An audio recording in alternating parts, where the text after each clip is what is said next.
you a fan of this podcast?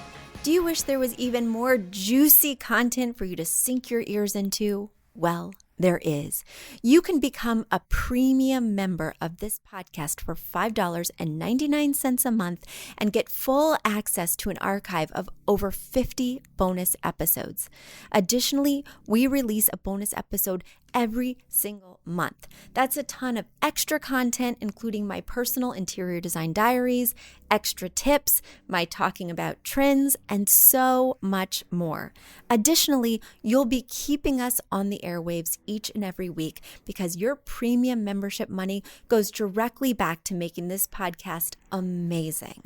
Check us out at affordableinteriordesign.com. Click on podcast to learn more and to become a premium member today.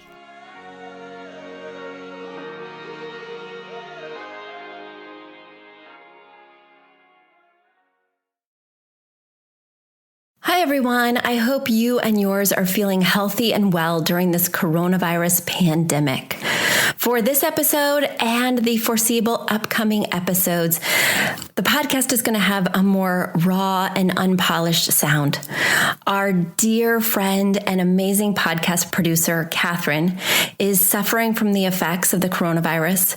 In addition, her neighborhood has been severely impacted. And as you know, we're located in the hotbed, New York State, and we are suffering over here. And unfortunately, she is suffering. So we're going to have a different sound. Please bear with us and please keep her in your thoughts. Please send good energy Catherine's way. And I'm sending good energy to all of you out there. All right, here's the episode.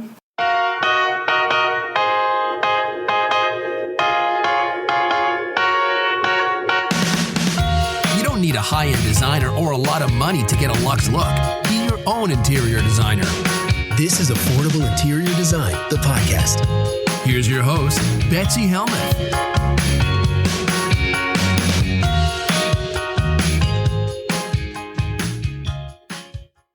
Hi, everybody. How you doing? How is it going? Tough time, weird time, but I am here podcasting for you because I tell you what, as a podcast lover, I need content during this time. My favorite podcasts have gone dormant for a while or haven't been publishing regularly, and really, who could blame them? But for podcasts, for content creators who can publish regularly, it is such a gift. I can't tell you how much I love the distraction of listening to a favorite podcast right now, how excited I get to find out about a new show that I can binge watch. I'm just clinging to content at this time. Do you find yourself doing the same? I'm also excited about learning some new things. You know, I'm sitting at home or I'm sitting in my storefront and I have a lot more time on my hands than I used to have. And I'm really excited. I'm going to start a class on automations to automate my business even more. So that way, when we are up and running, I'm able to do so with a little more ease. I'm able to get my technology to do a little more heavy lifting for me so that I don't have to rely as much on my own time or my employees' time. Are there skills or things that you're hoping to learn or to take a deeper dive in during this strange pause? Maybe you've already dreamed of becoming an interior designer. Maybe that's why you're listening to this podcast. You're trying to figure out if it's possible for you or you have a passion for it. Well, you should go to affordableinteriordesign.com/academy because now is a great time to consider going to the Affordable Interior Design Academy. It's not right for everyone, but if you want to be a residential retail interior designer who takes your own clients, it may be the perfect fit. There's a quiz at affordableinteriordesign.com/academy that will help you to determine what your next step is in your interior design passion. Is it starting your own business? Is it working for somebody else? Is it going a different route completely? Or should this just be a hobby for you? I've crafted this quiz to give you straight answers to complicated questions. So please go there and check it out. And if it seems the Academy might be right for you, I am offering a promotion right now. I am giving 15% off with promo code podcast to my podcast listeners because, as Seth Godin said, famous marketer and thought leader, he said, now is a perfect time to learn something new, to really immerse yourself in a passion or a new area of study. That way, when things are up and running, you can be up and running with your new idea, and you will have had this downtime to fully immerse yourself. So check it out. Let me know if you think it's a fit, and don't forget to use promo code podcast at checkout to get 15% off our Academy. All right, let's segue to your questions today. We are going to kick it off with a question from Beth. Beth writes, "Hi, Betsy. I've recently discovered and binge listened to your podcast. Last year, we moved into a home with no interior design soul. We have the intention of updating it to a fresh and classic room, going room by room. I'm new to design, and I've quickly become overwhelmed trying to balance a classic and timeless white kitchen on the expensive hard finishes while wanting to incorporate my own style. After all, it's my hard-earned money, and I'm the one who has to live here, so I want to love it. I am fearful of plain white on white on white. I'm worried that I'll spend a bunch of money for a result that falls flat. In my dream future, we will keep this property as a renter when we are ready to upgrade homes and neighborhoods. Either way, I want a look that's appealing to mass buyers or that won't need updating for quite some time in the case that we have tenants. The home was built in 2013, but it is a craftsman-inspired exterior and somewhat on the trim and woodwork and the interior. I am hoping to remove the asymmetrical cabinets that flank the range, and I'm wanting to add some symmetrical open shelves on either side of the new slide-in range, and I want to add sconces above, like in the photo I've attached. Here's what we've done so far. We have white subway tile that varies from gray to ivory to grayish to off-white with pewter grout. We have a very quiet patterned quartz called Cabrini that has extremely subtle stone-like variation for the countertops. And we use Sherwin-Williams pure white or Benjamin Moore's white dove for the cabinets and trim throughout. We're using Sherwin-Williams pewter green for the island or maybe all the cabinets, and polished brass mid-century inspired hardware like pendant lights from Schoolhouse Electric. I'm hoping the flair and warmth of the brass hardware will elevate the neutral palette enough. Do you think my hopes are in vain? Am I on the right track, or is it just too much white? I want to be conservative, but also end up with a result that can be loved for years to come. I would be eternally grateful for your feedback or your suggestions. Thank you. Signed, Paralysis by Analysis, otherwise known as Beth. Beth, I am here to help. When you are doing an architectural change, like a kitchen, like a bathroom, when you are choosing those renovation fixtures that need to be cohesive with the renovation fixtures in the rest of the home, you need to do so with a discerning and holistic eye. Now, if you're going to be here less than 10 years, if you're going to be here less than 10 years, you want to be thinking about resale or that rental value. You want to be thinking about something that appeals to a lot of people. If you're going to be here, if this is going to be your primary residence for more than 10 years, design it whichever way you want, because it's going to be out of date. It's going to look very dated after 10 years anyway, no matter if it's in good condition or it's not. Now, the one thing that concerns me is that you're looking to impose a very strong style. You know, Schoolhouse Electric is a lighting company, and they sell light fixtures that have very loud presence. They're really cool. They're usually fairly geometric. They can read quite industrial. They can read retro. They can read mid-century. But your cabinets in your existing kitchen have this crown molding on top that reads quite transitional. Now, you're going to paint the cabinets, and that will help. And they do have just a plain shaker front, so that's going to be easy to change. I don't think you're doing anything too strong or too specific. I think it's a look that a lot of people would like. It does make me a little nervous when you say that we're making selections for renters. I could see making selections for resale if you were going to sell in the next 3 to 5 years.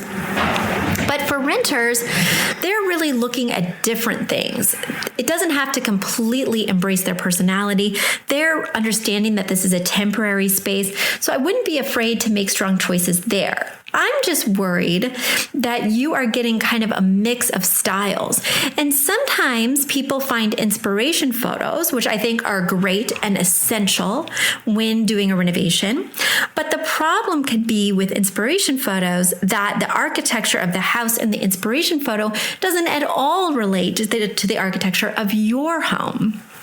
And that's what I'm a little bit conflicted by here, is that the pendants that you've chosen are so geometric and they appear to have a silver finish on the base that I'm worried that by bringing in brass hardware on the cabinetry, it's going to look like you have a whole lot of ideas, you're using a whole lot of trends, but it's not cohesive. And that is the kiss of death in a renovation. You want everything to look cohesive. On the flip side, you don't want it to be so cohesive that it's all white on white on white.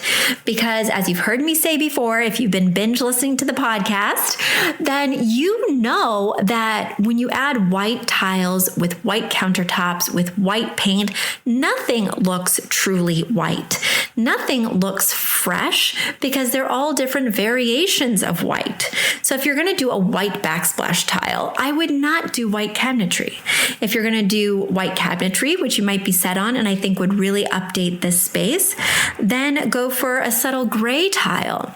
Go for a color. Maybe this is the place where you get funky and add your personality, because a backsplash is relatively easy to swap out when you compare it to a countertop or a cabinet color, which is not going to be easily changed. I don't want you to dampen your spirit. I don't want you to extinguish your own design vision and personality so that you can appeal to more renters or ultimately appeal to a buyer when and if you decide to do that. I completely agree with you. Embrace the now. Make this a space that you're excited about. And I bet you that a renter will get excited about it too. All right, let me see if there were other questions here. No, I think that pretty much covered it. So Beth, I want you to infuse a little bit of your soul into the space without getting so caught up in trends and looks and Pinterest boards that you forget to be cohesive in this space. That's just my takeaway for you. All right, let's move on to my next question. Next question comes from Jacqueline. Jacqueline writes, "Hi, Betsy. First of all, thank you from Chicago. 1 year ago, I wrote in with a question about layout, and I've been meaning to send you progress photos for ages. Your response helped me make the most of my half-bedroom apartment, and I love spending time at home. Though it's rarely magazine ready, it has become a colorful little haven that functions as my art studio, hosting space, and my place to recharge. I have a few questions for you, mostly regarding my kitchen. It is unfortunately the largest and least used room in my home, and I do want to give it some love. There is a small room for a breakfast table and chairs, but is getting one worth it if I'm going to be moving in a year? I don't want to crowd the space, and I tend to eat in the living room anyway. Is there a better place, an atmosphere for a comfy couch?" Okay, so I think we're segueing from the eat-in kitchen to the living room. I'd also like to bring in more color and privacy to the kitchen with drapes. I know you don't like drapes for a kitchen, but I hate the look of ugly plastic blinds, and it seems a waste to invest in something nicer. What about cafe drapes, which cover half of the window? Or should I just suck it up and get cheap blinds and find a colorful rug to fulfill my color need? Have you tried those fake stick-on backsplash tiles? Do you recommend them for renters? Okay. Let me just dig in here. So first of all, I love that you are loving your space. I love that you're finding, the small space to be multifunctional for you, that you're excited to entertain, and that you've noticed that the changes you've made are helping. Great. That being said, there are some ways that we can improve upon this space. Now, if you are not going to sit in the kitchen and eat, don't get a table and chairs in there. Hello.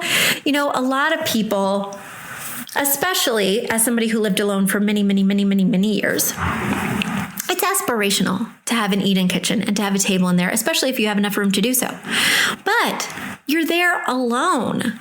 Like, don't you want to watch TV or look out a nice window or have something compelling to look at?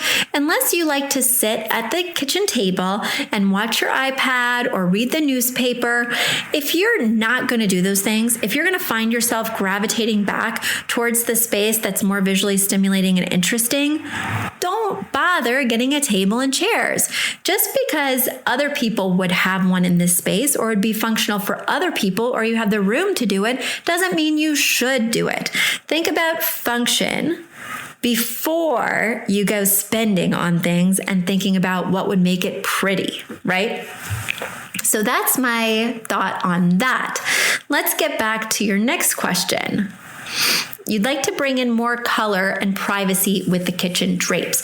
Now, I do not like drapes in the kitchen because they get a lot of grease and stuff, and it's hard to clean them, and they just get caked and yucky, yucky, yucky. If you can't wipe it down in a kitchen, like a plastic blind or a wood slatted blind, you should not have one. You could also do like a roller blind. You need something that can be easily cleaned because it just gets gunky. Even if you're not cooking every single day, you will find that there is a buildup. You will find that fabric in a kitchen can collect smells. It is not ideal. And cafe curtains, no. Those are dated and weird and look like a country aesthetic, which is fine in the country, right? Or it's fine if that is your personal aesthetic or style, because there certainly is a time and place for it. But in a Chicago apartment with modern and contemporary furniture, no, it's just a no. So cafe curtains, nope. I would, if you feel you need privacy, get blinds.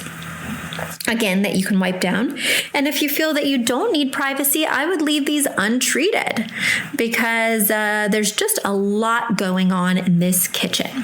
And now it's time for a quick commercial break. Do you love this podcast? Do you wish you could learn even more? Well, we have an online class bundle.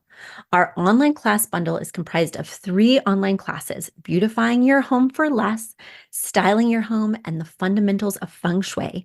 Each one of those 3 classes is between 30 and 45 minutes long and chock filled with visuals and tips, things that will help you to style your own space or help out with other spaces.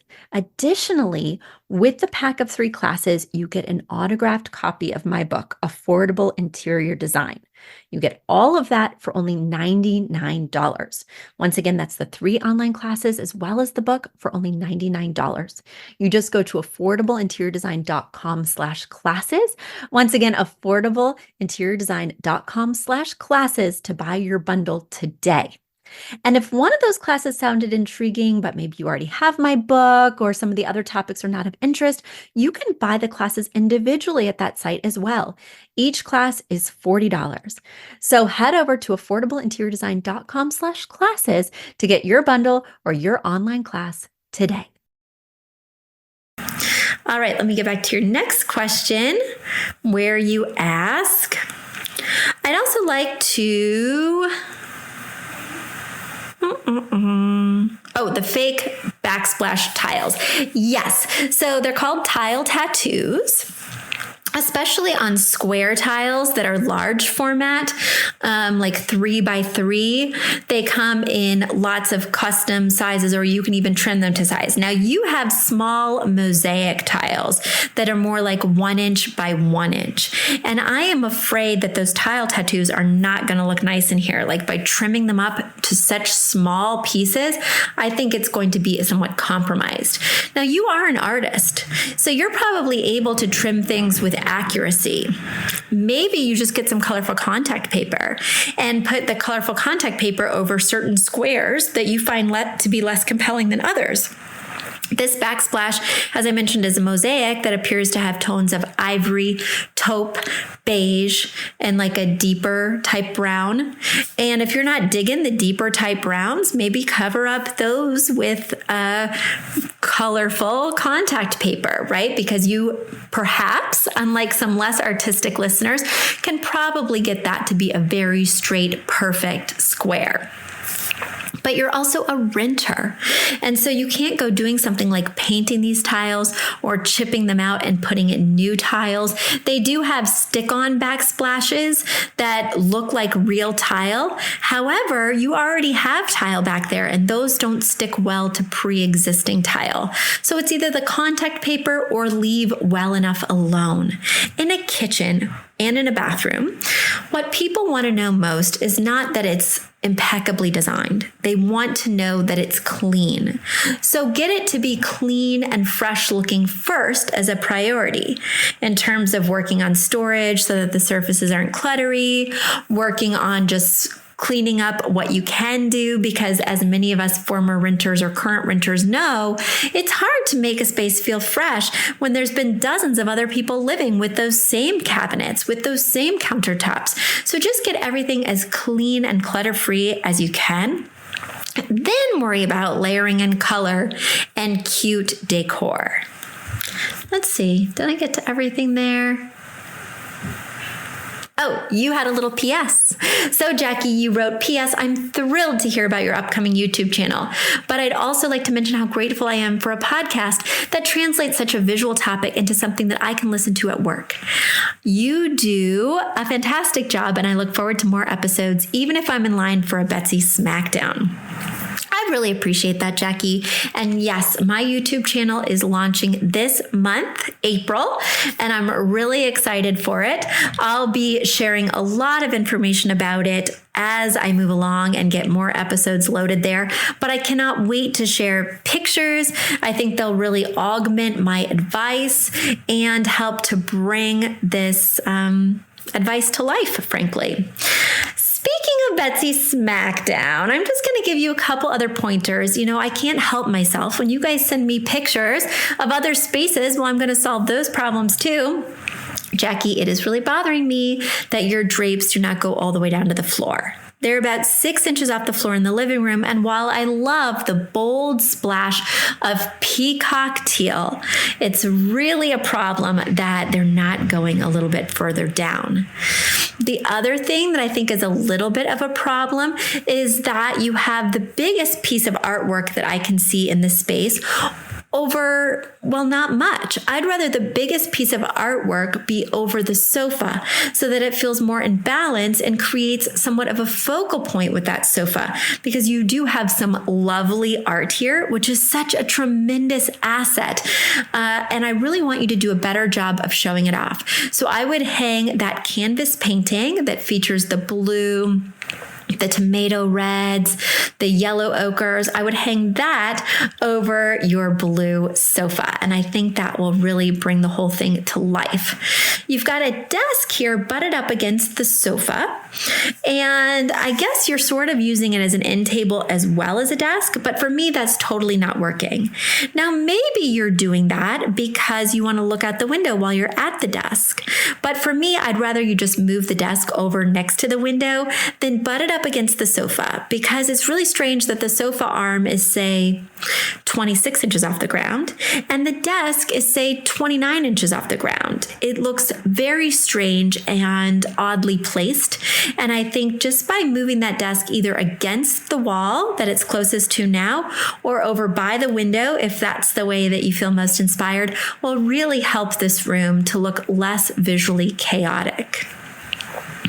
I love that you're able to work in this room in terms of turning it into your artistic studio, as well as, entertain in this room.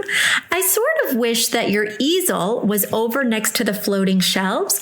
So that way the floating shelves could really serve more than just visual aesthetic and some storage, but they could also serve as a work shelf for you as you're grabbing paints, as you're cleaning your brushes. I just think that could be a really great artistic corner.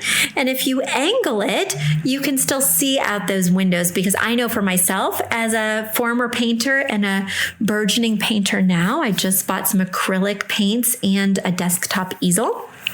I get so much inspiration from looking at a window. And when I feel isolated or when I'm just staring at a wall, I really have a hard time feeling inspired and excited to paint. So hopefully my ideas will get you inspired and help you to create an amazing transformation. Because even if we're renters, right? Even if we're staying in a space for a finite period of time, whether it's a 1-year lease or whether it's even month to month, you need to commit to your space. You don't want to feel transient in every aspect of your life. And when your home doesn't feel like a place that you can settle in, well, a lot of times there are other areas of your life that feel unsettled. So I rented for many years. And each time I moved in, I made a commitment to the space that I was going to honor it and love it and devote days to getting it set up in a way that was not only functional for me, but that played to its strengths. So many of the places that I rented were small studios, were compromised, weird converted broom closets in Manhattan, were sublets from other people that they'd used in different ways. And I had to go in there, burn some sage, and then immediately start making the space my own and honoring it, compromising with it, so that together we could be in harmony for as long as I planned on being there. I hope that you guys will do the same. This is an idea in terms of committing to your space that I feel people should embrace, whether they're renters or owners. I know sometimes people say, Betsy, I bought this place, but it's not my dream home. Or I've determined that I don't love living in this neighborhood and I'm going to try to sell in a few years, so I just don't want to invest. And I feel like when you don't invest time, energy, and some money in your space, you'll wind up spending that time, energy, and money trying to avoid your space. So I'm going to leave you with that today. If you have questions for me, feel free to send them to betsy@affordableinteriordesign.com. And until next time, guys, stay safe, stay healthy. Bye. You've asked for it, and we have answered the call. For years, you've been saying, Betsy, you're talking about all these great design concepts, but we can't visualize them. You're describing the picture that the listener sent in of their problem, and we wish we could see that picture too. After all, a picture is worth 1,000 words, and I do my best to describe them, but there's nothing like seeing it for yourself. And that's why Affordable Interior Design, the podcast, now has a YouTube channel. Not only do we have a YouTube channel where you could see recordings and clips of these podcast episodes, we also have an Instagram, a Facebook, and so many other exciting things. You should check it out. Head over to affordableinteriordesign.com/links. Once again, affordableinteriordesign.com/LINKS. links. And when you go there, you will see links to our YouTube page, our Instagram page, our Facebook page, and more. Please check it out, follow and subscribe so you can see everything I'm talking about.